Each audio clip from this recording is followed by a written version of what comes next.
acerca del capítulo 9, 10 y 11, que es un paréntesis que hace Pablo para hablar de su pueblo, de su nación, de donde él es, de donde él proviene, que es Israel.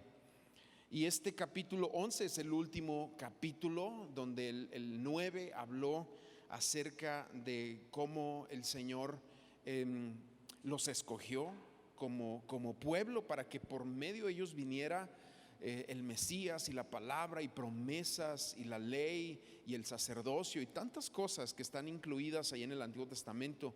Y Pablo dice, habla esa parte. Y luego en el capítulo 10 habla de la responsabilidad humana ante ese Dios soberano y la responsabilidad que tuvo Israel ante Dios, la cual desechó, y en su soberbia y en su rechazo a Dios, vemos como en el capítulo 10 por esas cosas se rechazaron delante de Dios. No que Dios quiera rechazar, pero cuando uno no cree, y ese es el remedio que vimos para todos, cuando uno no cree en Dios, cuando uno no cree en el Señor Jesucristo, cuando uno no cree la obra de la cruz, entonces te rechazas. Y eso es lo que Pablo nos habla, que también pasó en el pueblo de Israel. Quedaron rechazados por cuanto no creyeron.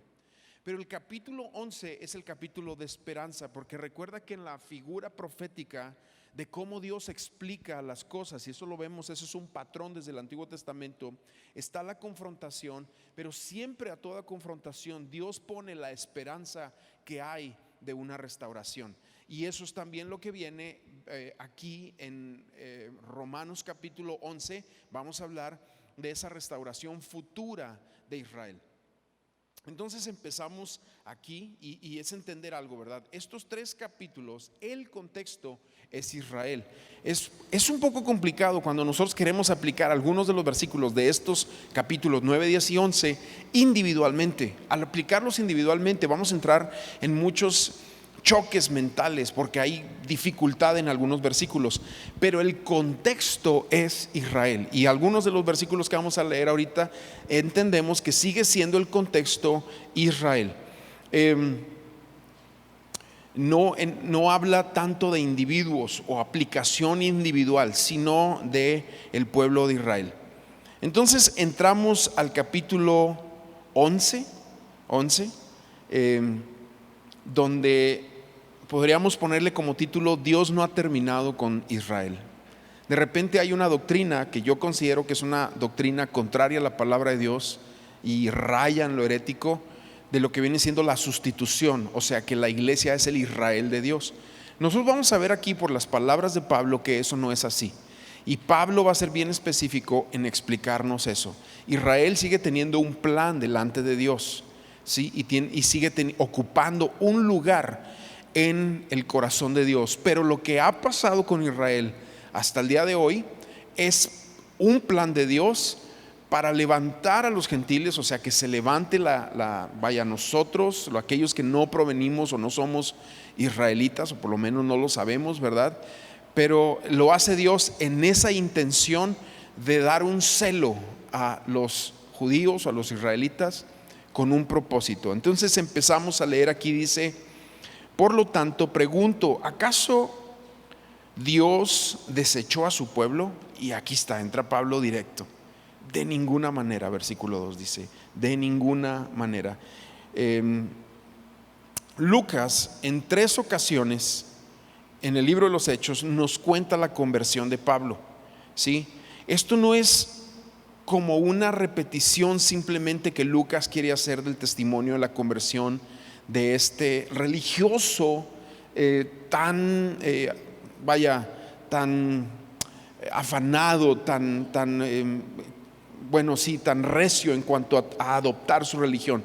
Lo hace también para hacernos ver que el Señor no ha desechado a Israel. Entonces aquí seguimos leyendo, dice: de ninguna manera, porque también yo soy israelita. O sea, Pablo está diciendo: si yo soy israelita y he creído en Cristo, Dios no ha desechado a su pueblo, es lo que está diciendo.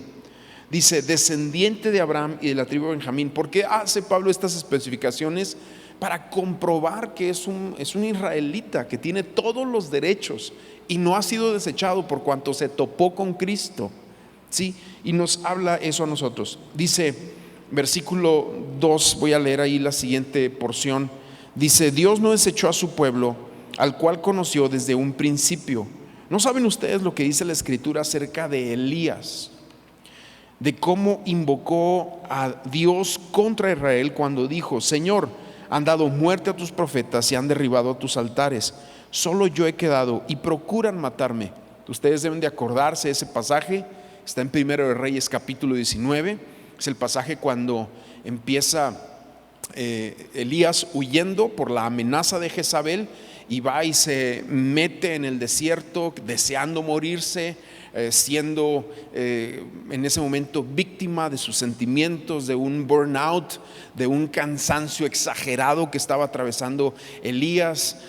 Al mismo tiempo creo que hay una oposición diabólica por medio de toda la brujería que representaba Jezabel, y al mismo tiempo en el plano terrenal la realidad de esa oposición, además de expectativas que tenía Elías. Él pensaba a lo mejor que al haber descendido fuego del cielo, como que él esperaba que Acab y Jezabel se iban a arrepentir y el pueblo se iba a arrepentir, pero no hay arrepentimiento, y eso quizás lo frustra. Se va, dice, al desierto, llega hasta Beersheba, una ciudad ahí del sur de Judá, y se adentra al desierto deseando morirse ahí en un enebro, en un arbolito de poca sombra. Se va y se instala, y ahí se queda dormido. Pero la Biblia nos dice que le manda a Dios un ángel, y ese ángel va y le da de comer. Y luego el ángel le habla y le dice: levántate, come, porque el largo camino te espera. Y nos está hablando todo esto.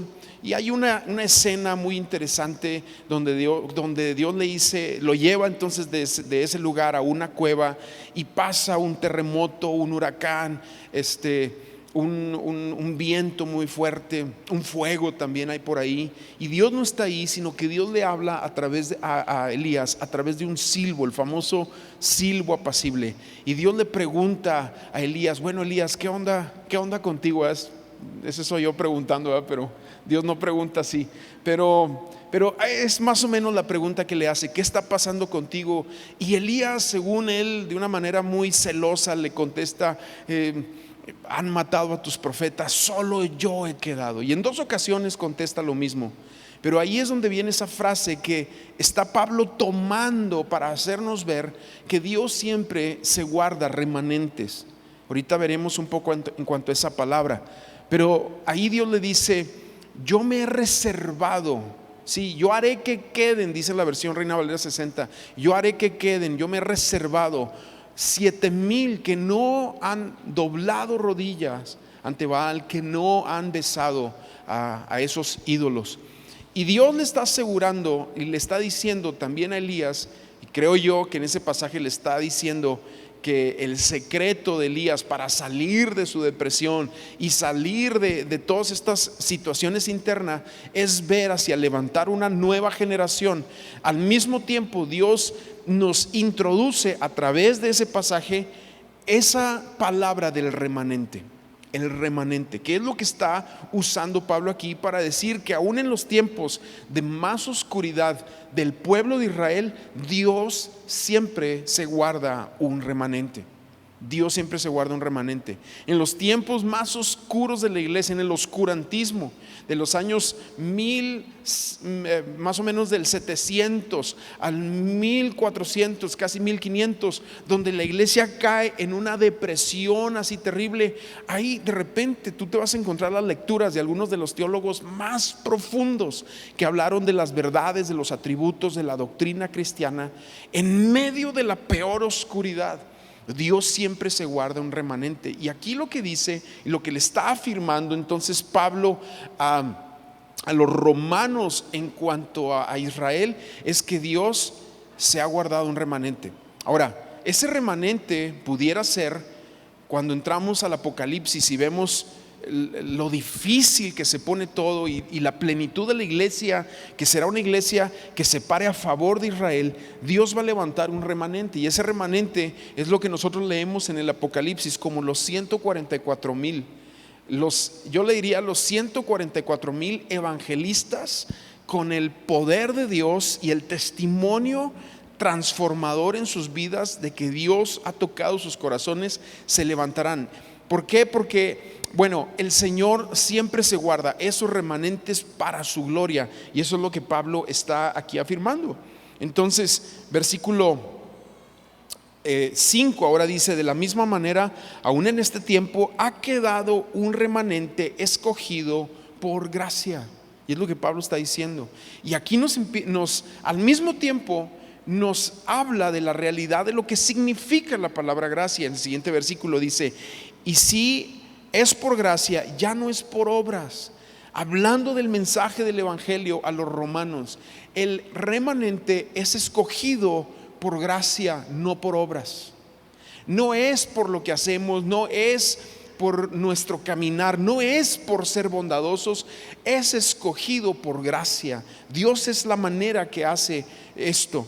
Y lo sigue aquí adelante: de otra manera la gracia ya no sería gracia, y si fuera por obras ya no sería gracia. De otra manera la obra ya no es gracia. Entonces, ¿qué? Israel no ha alcanzado lo que buscaba, pero los escogidos sí lo han alcanzado, y los demás fueron endurecidos.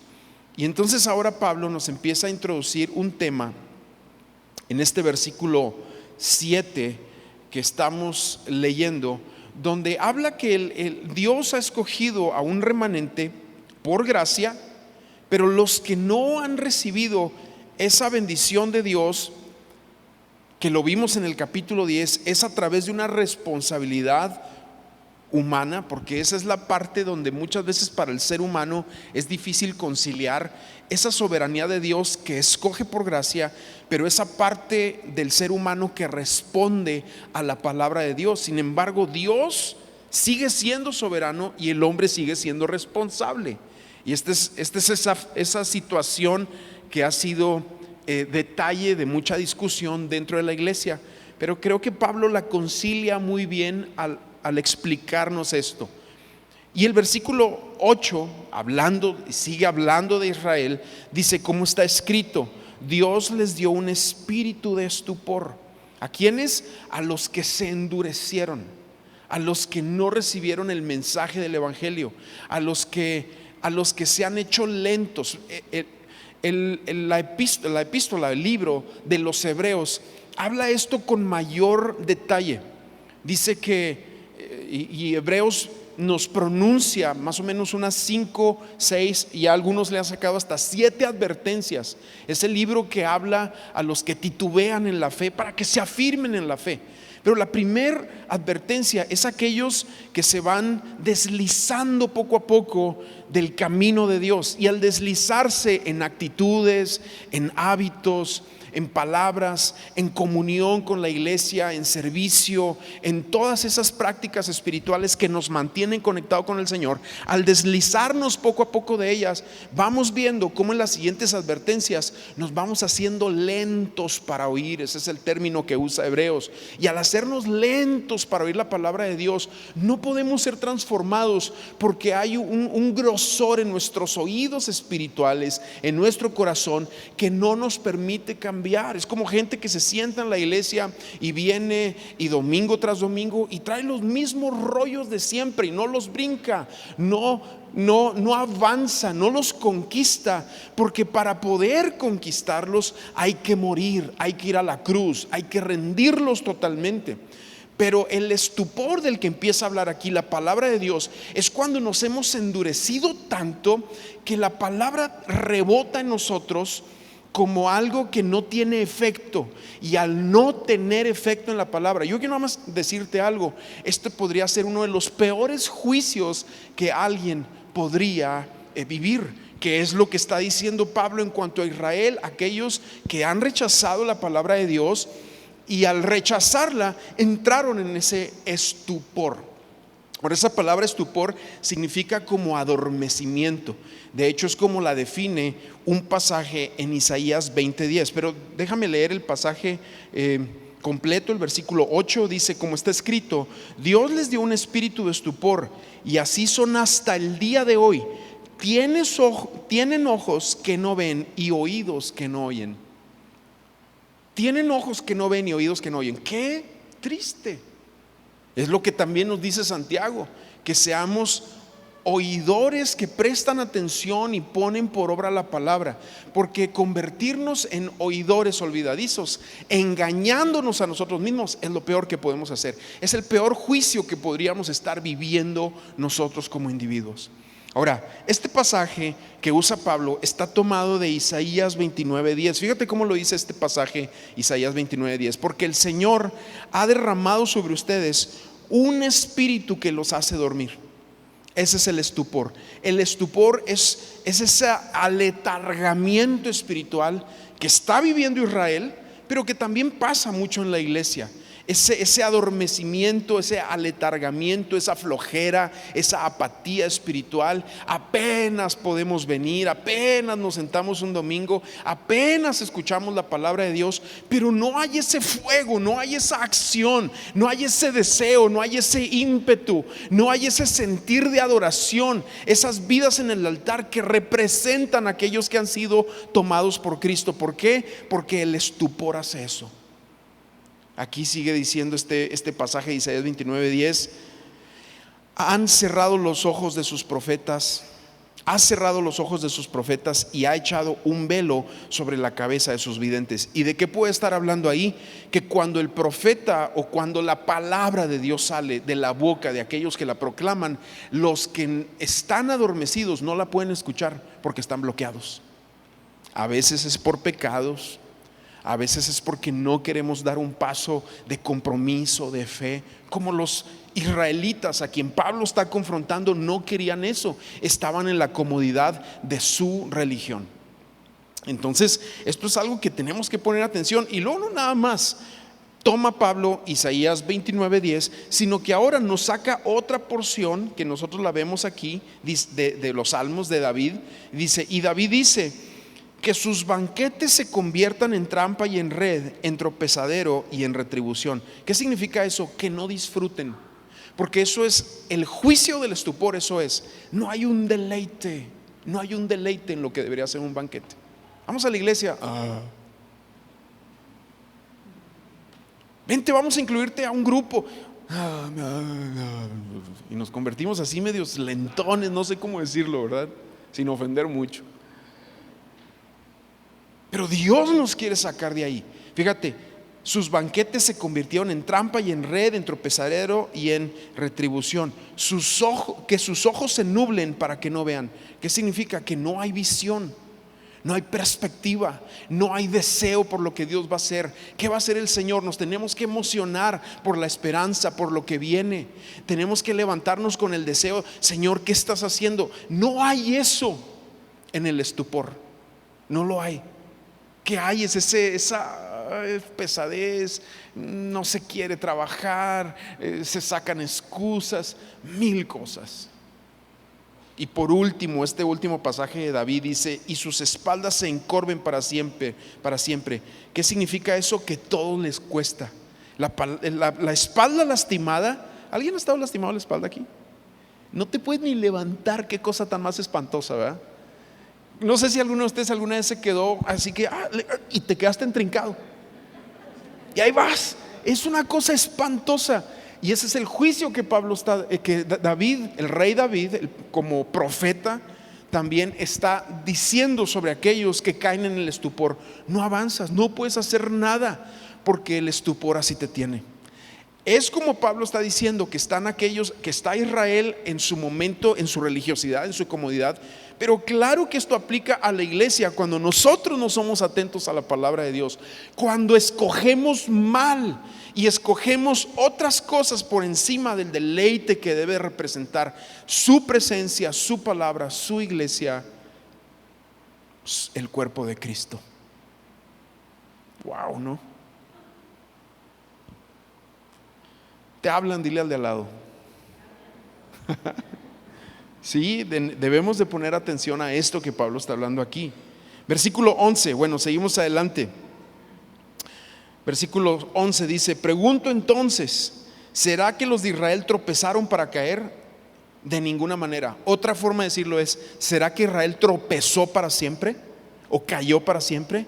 Pablo está diciendo, de ninguna manera. Dios tiene un plan para su pueblo. Y entonces nos empieza a explicar cómo Dios los va a restaurar en el futuro, qué es lo que el Señor va a hacer, qué es lo que el Señor va a traer. Yo creo personalmente que esa restauración ha empezado.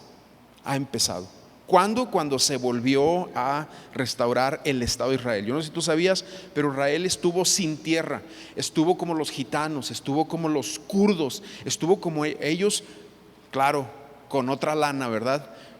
Pero estuvo sin tierra hasta 1948, que fue restituida el Estado de Israel. Se les dio, se les regresó lo que era de ellos. A mi punto de vista, ahí es donde empieza realmente esa restauración, que empieza en el plano terrenal, pero terminará en el plano espiritual.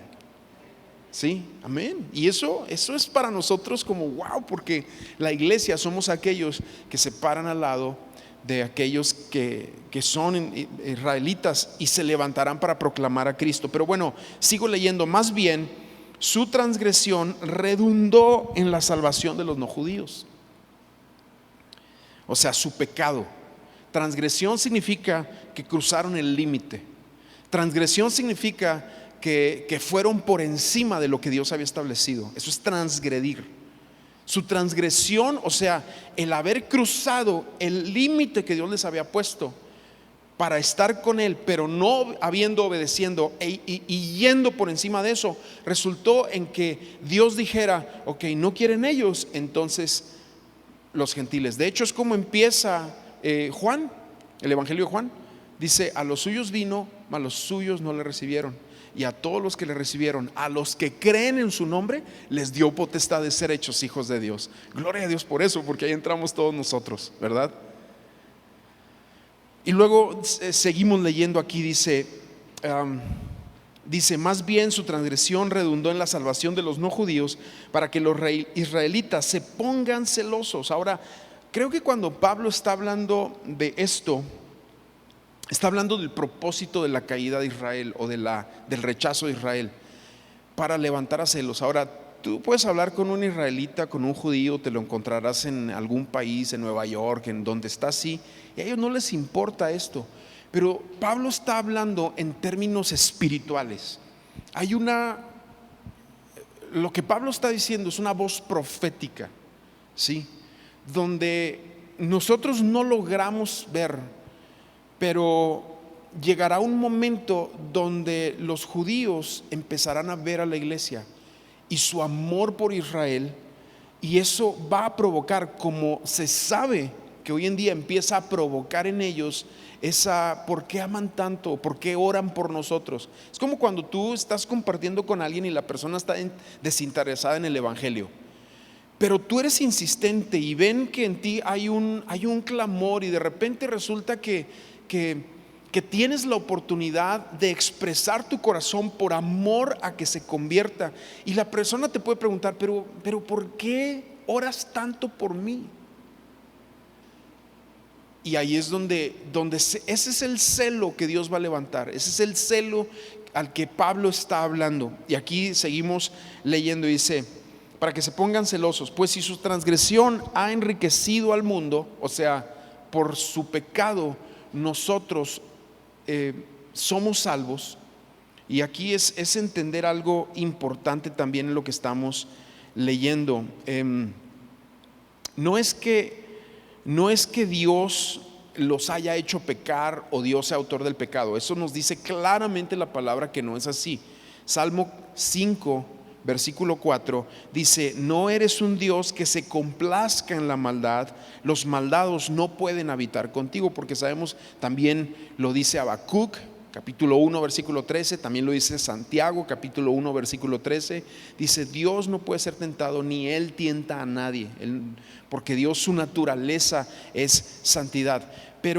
Pero Dios permitió que el hombre siguiera sus inclinaciones pecaminosas para que él pudiera recibir gloria al demostrar su gracia y misericordia sobre pecadores desobedientes, o sea, tú y yo y también israelitas. Entonces, al leer nosotros esta parte, vamos viendo que dice, termino de leer el versículo, dice, mucho más será lo que logre su plena restauración. Versículo 2, entramos al versículo 13 aquí. Y lo dice ahora les digo a ustedes, a los que no son judíos, por cuanto yo soy el apóstol de ustedes, honro mi ministerio. Yo quisiera poner celosos a los de mi sangre y de esa manera salvar a algunos de ellos. Porque si su exclusión trajo como resultado la reconciliación del mundo, ¿qué resultará de su admisión sino vida de entre los muertos? Y aquí es donde yo explico. Pablo empieza a hablar proféticamente.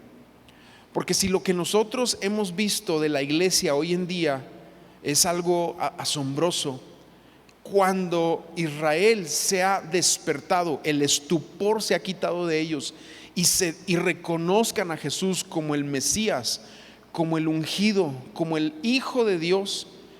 Aquí Pablo nos dice que si nosotros ahorita oramos por milagros para que se quiten los dolores de cabeza y así ya nos gozamos, se le fue el dolor de cabeza. Gloria a Dios, ¿verdad? Estamos bien contentos. Como un amigo mío que traía un dolor de espalda y pasó un día un llamamiento y otro, ahí vamos a orar por los enfermos. Y están orando por los enfermos y mi amigo está orando por él y después de la oración le dice, oye, ya se te quitó. Híjole, a ver, se levantó y no, todavía me duele la espalda un poco. Otra vez vamos a orar y otra vez está orando ahí, Señor, sánalo en el nombre de Jesús. Y 3 veces ya se te quitó. Y mi amigo frustrado dice, bueno, mira, pues si no sana hoy, sanará mañana, ¿verdad? Y con dificultad nosotros vamos viendo milagros y cosas que Dios sí los hace. Dios sigue haciendo milagros, Dios sigue siendo un Dios verdadero. Yo creo, mi percepción de esto es que Dios ha quitado el protagonismo de los hombres y ha otorgado el protagonismo a la iglesia. Por eso hoy en día vemos milagros a través de la iglesia. Por eso cada vez menos vamos a ir viendo ministerios que se levanten de milagros, de sanidades, de campañas como lo habían antes, porque Dios lo está regresando, está otorgando esa gloria a la vida de la iglesia, a lo normal, al caminar de los grupos, de las células, de los grupos de jóvenes, a lo normal. Ahí Dios moverá su poder y lo está haciendo en estos tiempos, pero esos protagonismos cada vez serán quitados. Sin embargo, cuando sea la restauración de los judíos o cuando se levante, se ha quitado el estupor, si hemos visto en cada etapa donde Dios está introduciendo, vaya así decirlo, nuevas eras o nuevas etapas en este mundo, si hemos visto gloria, cuando se levanten los judíos, quitado el estupor para volver a predicar, será algo glorioso lo que veremos. Los milagros que vio Moisés en la etapa de la ley, de abrir el mar y ver cosas asombrosas, quedarán cortos a lo que veremos. Los milagros que vio Elías en la era profética, de hacer caer fuego del cielo y levantar muertos, que son contados los milagros que ejercen él y Eliseo, serán impresionante lo que nosotros veremos cuando Dios quite el estupor de su pueblo y vuelvan y proclamen a Cristo ellos como el Señor y Salvador. Es como si de repente tuviéramos a miles de apóstoles Pablos sueltos por todo el mundo. Imagínate. Y entonces es lo que va hablando aquí este pasaje. Dice, ¿dónde me quedé? Versículo 15 dice, porque si su exclusión trajo como resultado la reconciliación del mundo, resultará que su admisión, sino vida entre los muertos. Si la primera parte de la masa es santa, también lo es la masa restante, y si la raíz es santa, también lo son las ramas. Y aquí Pablo nos empieza a hablar de cómo Dios ve a su pueblo, ¿sí? Lo ve como nos empieza a hablar de un olivo. Fíjate cómo lo dice aquí, dice, si la primera parte de la masa es santa, también la masa restante, y si la raíz es santa, también son las ramas. Si alguna de las ramas fueron cortadas y tú, que eres un olivo silvestre, fuiste injertado en su lugar y has venido a participar de la raíz y de la rica savia del olivo, no te jactes contra las ramas. Si te jactas, conviene que sepas que no eres tú quien sustenta a la raíz, sino que es la raíz que te sustenta a ti. O sea, en otras palabras, Pablo está diciendo, o sea, qué bueno que Dios está actuando en la iglesia. Empieza diciendo, yo soy apóstol a los gentiles y honro mi ministerio, pero ubiquémonos. Nosotros provenimos de un judío que se llama Jesús, que entregó su vida por nosotros, vivió su vida como judío, fue respetuoso a las leyes de Moisés, no quebrantó la ley, ubicó la ley, la honró. Él es el cumplimiento de la ley. Cuando Jesús regrese, Él va a regresar como judío y su reinado será en Israel. Y nosotros nos añadiremos a Él, no Él a nosotros. Estamos siguiendo esto. Y Pablo nos está diciendo, ubícate. No es que nosotros la iglesia, porque de repente escuchas predicaciones allá afuera donde la iglesia es wow, así la gloriosa. Pero recuerda que la iglesia del Apocalipsis es esa suma de gentiles y judíos.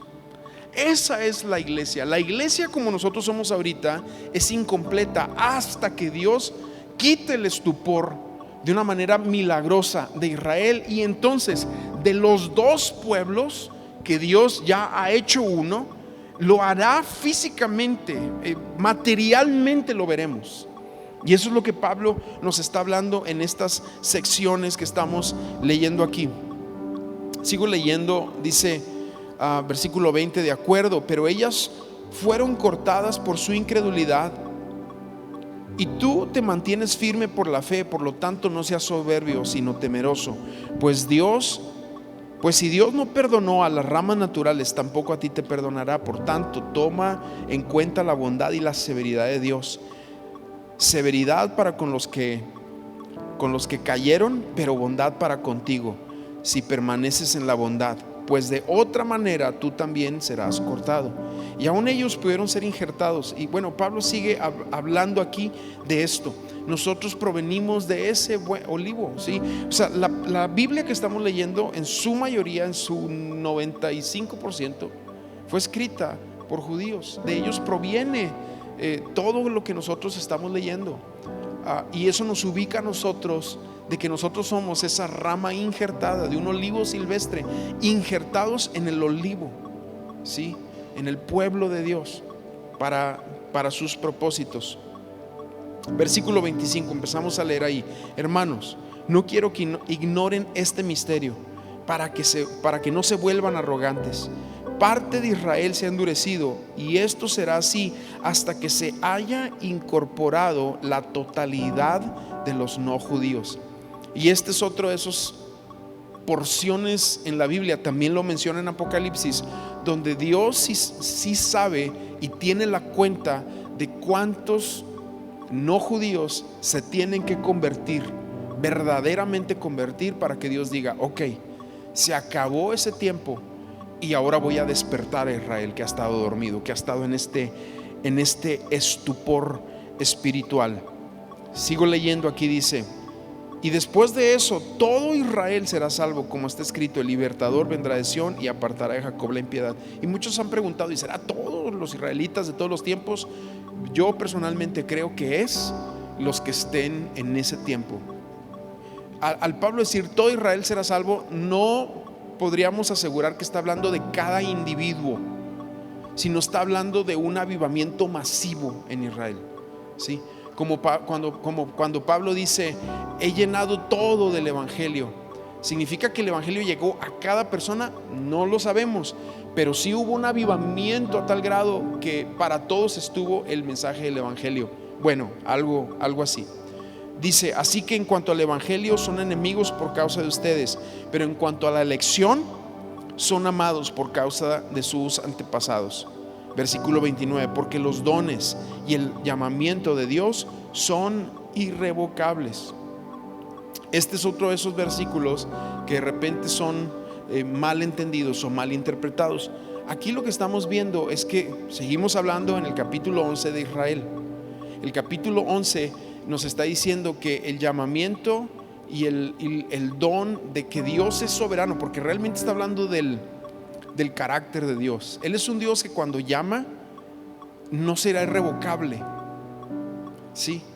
O sea, si Dios te llamó, si Dios te salvó, te lo voy a decir de esta manera, no será irrevocable sobre ti la salvación, porque tu salvación tiene que ver con el carácter de Dios más que con tu respuesta, aunque hay una responsabilidad en tu vida también. Y este pasaje habla sobre Israel diciendo, porque el llamamiento, los dones y el llamamiento de Dios son irrevocables. O sea, ellos, aunque digan no quiero ser, israelita, lo son porque tiene que ver con el carácter de Dios, tiene que ver con su gracia. Yo la verdad no creo que este pasaje hable, por ejemplo, de dones espirituales, porque es donde normalmente lo usamos, pero Pablo no está hablando aquí de eso. De eso va a empezar a hablar el capítulo 12 en delante. Sí, y a veces nosotros observamos eso como que no, es que esta persona un día profetizó, pero los dones y el llamamiento son irrevocables sobre esa persona. No necesariamente está hablando de eso. Alguien que profetizó y dejó de profetizar y apagó y contristó al Espíritu, está lloviendo, ¿verdad? Pudiera perderlo, ¿sí? Alguien que tuvo un llamamiento, no, a las naciones, claro que se te puede ir si no lo atiendes. Un llamamiento al evangelismo, un llamamiento al servicio, se te puede ir si no lo atiendes. Se puede ir, claro, porque Dios no está hablando específicamente de eso. Dios más bien está hablando de su carácter en cuanto a Israel. No puede dejar de ser Israel.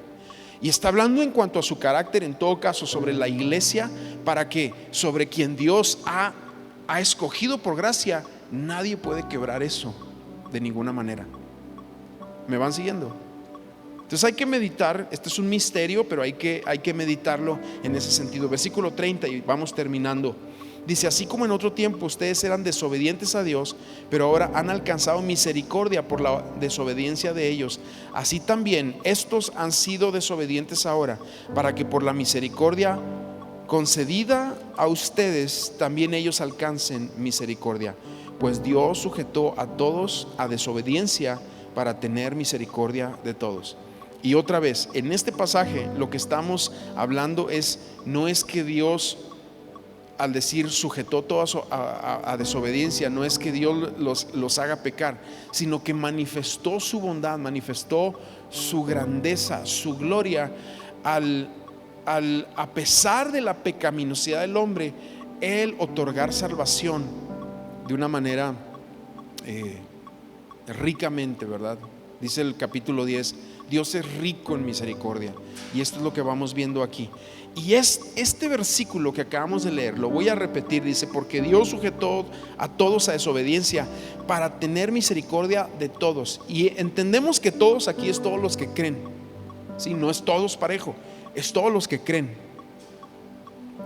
Versículo 33 es de repente es como si Pablo está escribiendo y explota en adoración, en lágrimas, en gratitud. Y fíjate cómo lo dice aquí: qué profundas son las riquezas de la sabiduría y del conocimiento de Dios, cuán incomprensibles son sus juicios. Fíjate quién está diciendo esto, Pablo. Cuán incomprensibles son sus juicios. Por eso yo quiero tener la suficiente humildad para decir: hay cosas que no las llego a entender del todo. Si Pablo está diciendo cuán incomprensibles son sus juicios e inescrutables sus caminos, porque ¿quién ha entendido la mente del Señor? ¿O quién ha sido su consejero? ¿O quién le dio a él primero para que él tenga que devolverlo? Ciertamente todas las cosas son por medio de él, son de él, por él y para él. A él sea la gloria por siempre. Amén. Amén. Lo que Pablo está diciendo aquí al final es: mira, Dios tiene un propósito en cómo Él está haciendo las cosas, porque todo es de Él, por Él y para Él. Y aunque hay cosas que no logramos entender, como creo que Pablo también está diciendo, insondables. ¿Quién es su consejero? Incomprensibles. ¿Cómo vamos a lograr entender todo? O sea, hay cosas que no vamos a lograr entender del todo. No significa que no las debamos de estudiar y tratar de meterle ahí, pero tampoco vamos a caer en el afán de una discusión religiosa al grado que la iglesia se divide, que eso ha pasado por mucho tiempo y por muchos años en cuanto a este tipo de temas. Sin embargo, me encanta porque en medio de esto Pablo no tiene esa actitud, sino tiene una actitud de alabanza, de adoración al Señor, sabiendo que todo es para Él, de Él, todo va a Él. Amén. Entonces vamos a terminar aquí, pues ya vamos a ponernos de pie. ¿Y por qué no terminamos en esta noche adorándolo un momento ahí en tu lugar, diciéndole gracias, Señor, porque me has escogido, porque has manifestado tu gracia sobre mi vida, has derramado tu amor. Ahí donde estás puedes cerrar tus ojos si lo gustas, puedes levantar tus manos también si lo quieres hacer, puedes postrarte un momento y decir gracias, Señor, porque vemos en esta lección donde Pablo explica cómo tú vas a restaurar a Israel. Vemos cómo al ellos en este momento ser endurecidos, has tenido misericordia de nosotros en este tiempo, y por eso te agradecemos. Pero oramos también por tu pueblo, por Israel, para que estos pasajes que vemos aquí se lleguen a su culminación, a su momento de cumplirse, y que nosotros podamos ser participantes desde eso. No sé si lo lograremos ver, Señor, en nuestro tiempo, en nuestra era, en nuestra época, pero nosotros ahorita ser una iglesia entendida para saber esto y adorarte, darte gracias. No decir, pues Dios se ha olvidado de Israel, sino saber que tú sigues teniendo un corazón por ellos y agradecerte porque has tenido misericordia de nosotros.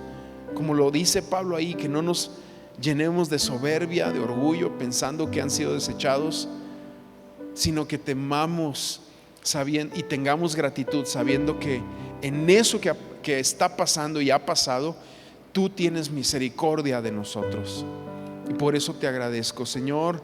Te agradezco por tu salvación, por tu mano de amor, por tu mano de bondad, por tu mano de misericordia sobre nuestras vidas. Gracias, Padre, gracias porque tú has hecho la obra en nosotros, nos has atraído a ti de una manera hermosa.